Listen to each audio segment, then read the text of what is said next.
네, 늘 그렇듯 인사는 공손하게 송공손 배꼽 인사. 안녕하세요. 안녕하세요. 위클리벳 황당무계 황당한 문화나의 개소리. 안녕하세요, 문희정입니다. 안녕하세요, 이학범입니다.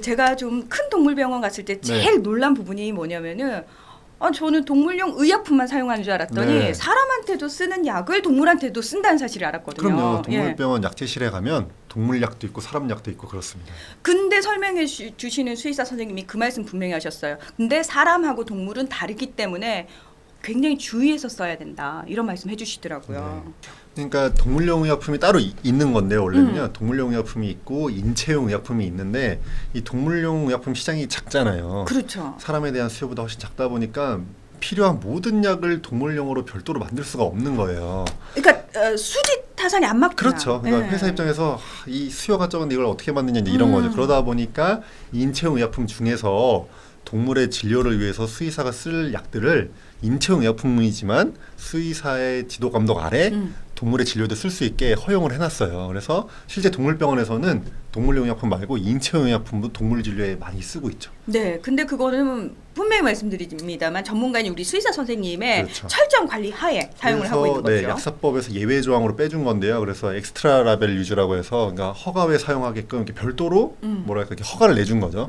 그래서 이제 수의사를 믿고 전문가가 있으니까 수의사가 믿고 인체용 의약품이지만 너가 알아서 잘해서 동물 진료에 써라. 실제로 반려동물 병원에서는 동물용 의약품보다 인체용 의약품을 더 많이 써요. 그렇다면서요. 네, 그래서 인체용 약을 동물병원에서도 많이 쓰고 있습니다. 그래서 저는 이제 정말 간단하게 그 생각을 했어요. 사람과 동물이 함께 약을 쓰는 게 정말 괜찮을까라는 생각도 또 들기도 그렇죠. 하고. 이게 이제 인체용 의약품을 동물한테 쓰는 건데 무작정 다 사람한테 써도 된다고 동물한테 쓸 수 있는 건 아니에요. 그러니까 그거요. 그렇죠. 그러니까 이제 동물의 전문가인 수의사의 지도 판단 아래 이런 건 쓸 수 있고 저런 건 못 쓰고 이렇게 해서 필요한 것만 쓸 수 있는 것만 갖다가 용량을 조절해서 쓰는 거죠. 네. 그러니까 사실은 사람용 약이긴 하지만 그렇죠. 그 부분에 있어서는 사실 수의사 선생님들이 전문가신데 그렇죠. 근데 이렇게 약과 관련해서 최근 들어서 네. 좀 색다른 움직임이 있다면서요. 정말 요즘에 말도 안 되는 움직임이 있는데 또 흥분하신다. 네.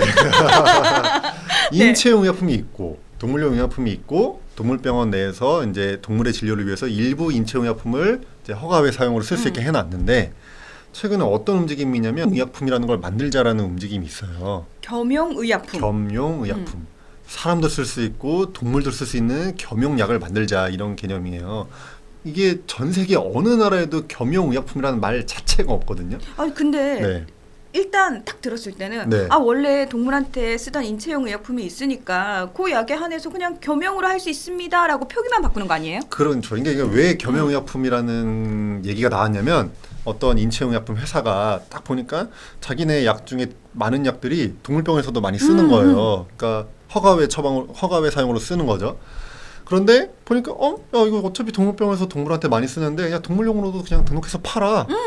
근데 동물용으로 등록을 했더니 다시 유효성 검사, 안전성 검사, 품목 허가해서 다시 동물용으로 별도로 만들어서 포장지도 따로 해가지고 동물용으로 팔아야 되잖아요. 그렇죠. 네. 그럼 그렇게 팔던가 아니면 지금처럼 그냥 엑스트라 라벨 유즈로 팔던가 하면 되는데 이 사람이 야 왜 이래? 야 우리가 인체용의약품 개발하기 위해서 이렇게 투자도 많이 해놨고 생산 설비도 다 했고 다 테스트 받아갖고 인체용으로 만든 약을 지금 동물병원에서도 많이 쓰고 있는데 왜 굳이 이 과정을 거쳐서 동물용 의약품으로 다시 허가를 받아야 돼? 왜 이렇게 복잡해라고 하면서 식약처에다가 야 이거 규제다 이런 거 인체용 의약품도 동물용으로 팔 수 있을 때 이런 절차들 좀 다 줄여서 편하게 할 수 있게 해달라고 규제 개혁해달라고 이걸 민원을 넣은 거예요. 근데 식약처에서 이걸 낼름 받은 거죠.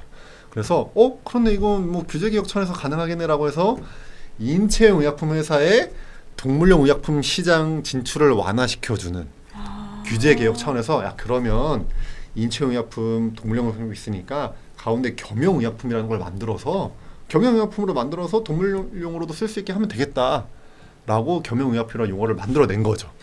근데요 아까 엑스트라 라벨이라고 표현을 하셨잖아요. 그래서 수의사 선생님의 철저한 관리 하에 동물병원에서 사용한다고 그렇죠. 말씀하셨는데 네. 겸용 의약품이라고 딱 붙게 되면은 약국에서도 살 수 있게 되는 거예요. 이런 생각이 얼마나 단순하냐면 겸용 의약품이라는 걸 만들어냈을 때 여러 가지 문제점이 나올 수 있는 거예요. 당장 판매처에 문제가 있는 거예요.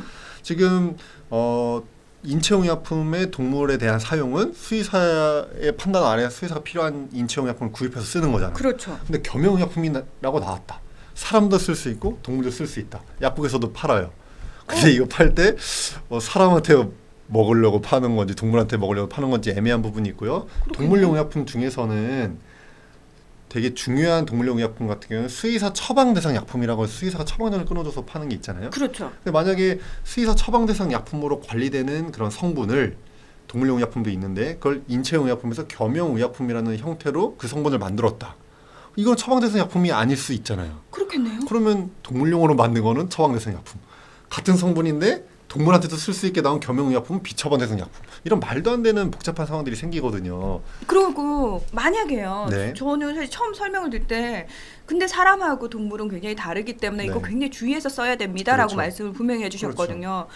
근데 이렇게 약국에서 막 사서 애들한테 막 먹여도 그렇죠. 되는지도 의문이고 또 네. 하나 그래서 만약에 문제가 생겼어요. 그렇죠. 그러면 이 관리를 어디서 하는 거예요? 그러니까 그것도 아주 큰 문제인데 지금 인체의약품 관리는 보건복지부, 식품의약품안전처, 식약처에서 하는 거고요. 그렇죠. 동물용 의약품도 약사법 아래서 관리가 되는데 원래 식약처 소관인데 이걸 농림축산식품부로 이관을 해줬어요. 농림축산식품부에서 동물용 의약품을 관리한단 말이에요. 근데 사람, 동물 둘 다 쓸 수 있는 이 약 이거 누가 쓸 거냐? 결국엔 식약처가 관리하겠다는 거거든요. 왜냐하면 사람한테 쓰는 약이기 때문에.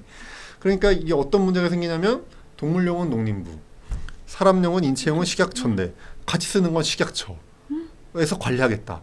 그러면 같은 성분인데 어떤 건 동물용으로 나온 것도 있죠. 어떤 건 겸용의약품으로 나온 것도 있죠. 동물병원에서는 똑같은 성분인데 이거는 식약처가 관리하고 이거는 농림부가 관리하고 이게 이중으로 관리가 되는 복잡한 상황이 생길 수 있다는 거거든요. 그러니까 이거는 관리 차원에서도 되게 복잡해지는 거예요. 그러니까 오로지 인체용 의약품 회사들 중에서 편하게 동물용으로도 팔고 싶다라는 그런 니즈가 있는 몇 개 회사들 때문에 여러 가지 복잡한 상황이 생길 수 있다는 거죠. 그래서 일부에서는 식약처가 이 겸용의약품이라는 걸 만들려는 이유가 인체용 의약품 회사들의 규제 개혁 차원이라고 하지만 실제로는 자기들이 동물약 업무까지 가져가려고 하는 거 아니냐 이런 음모론도 나오고 있습니다. 가뜩이나 사실 인체용 의약품에 비해서 동물용 의약품은 시장 자체가 작잖아요. 굉장히 작죠. 예를 들어 설명해주면 동물약 시장은 축종을 다 포함해서 개, 고양이 같은 반려동물부터 산업동물, 수생동물 뭐 전부 다 포함해서 수출까지 포함해서 1년에 8천억 시장이거든요. 네, 지금 인체용 의약품 1위 업체 하나가 1년에 1조 이상 하고 있습니다. 네, 게임이 안 되는 시장, 작은 시장이에요. 그럼 진짜 어떤 느낌이 되냐면 네. 이런 비유가 맞는지 모르겠는데요. 골목 상권에 대기업이 아, 들어오는 느낌인데요. 너무 정확한 지적입니다. 그래서 이 겸용의약품 얘기가 나왔을 때 동물용 의약품 제조업체들, 동물약 회사들의 얘기는 이거 하면 우리 다 죽는다 이거예요. 지금 실제로 동물용 의약품 회사들이 얼마나 영세하냐면 2006년까지 중소기업 고유 업종이었어요. 동물용 의약품 업체가. 그 정도로 중소기업만 할 수 있을 정도로 굉장히 보호할 정도로 작은 시장이었거든요. 근데 이렇게 인체용 의약품 거대 기업들한테 겸용의약품이라는 걸로 별도 투자 시설 필요 없죠. 별도 테스트할 필요 없죠. 그냥 인체용의약품으로 하던 거를 포장지만 싹 바꿔서 겸용의약품이라고 붙여서 동물한테도 팔 수 있게 한다. 이건 사실 이쪽 다 죽이는 얘기죠. 그래서 이거는 골목상권 지키기 차원에서도 겸용의약품이라는 걸 허용하면 안 된다. 저는 그렇게 생각을 합니다. 네, 사실 골목 상권을 침범하는 대기업의 가장 큰 문제점은 소비자에게 다양한 선택권을 막아버린다라는 의미가 있는데 그러면 그것과 빗대서 말씀을 드리면은 아니 사람한테 써도 된다라고 해서 그걸 무분별하게 동물한테 과연 써도 안전할까라는 것 자체가 좀 의문인 거예요. 그렇죠. 그렇지가 않다는 거죠. 물론 인체용 의약품을 품목허가 받을 때 동물 실험을 하지만 동물용 의약품도 동물마다 이 생리학적 작용이 다르기 때문에 수생동물용이 있고 심지어 개만 쓸 수 있는 것도 있고 고양이만 쓸 수 있는 것도 있고 돼지만 쓸 수 있는 것도 있거든요. 뭐 같이 쓸 수 있는 것도 있고 이렇게 동물마다 생리학적 특성이 다른데 인체용 의약품이라고 해서 동물용으로 다 쓸 수 있게 나온다? 이거 말이 안 되는 얘기고요.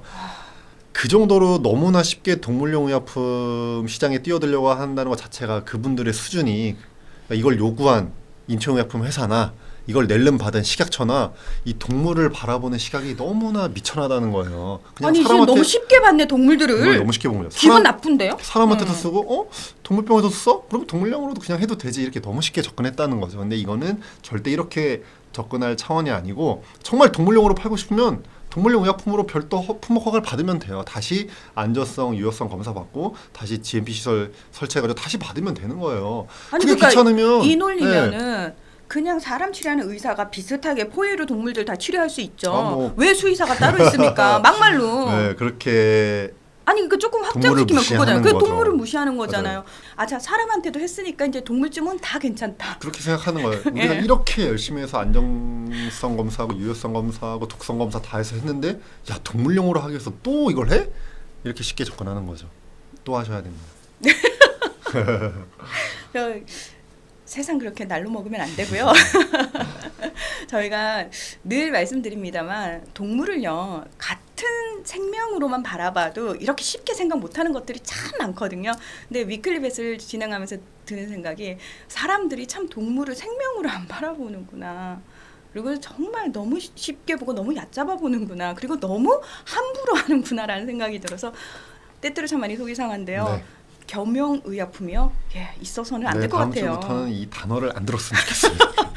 이런 단어는 예, 다시는 또 논의가 됐습니다라는 얘기 하지 마세요. 예, 그런 얘기 안 나올 수 있도록 좀 정신 좀 차리셨으면 좋겠어요.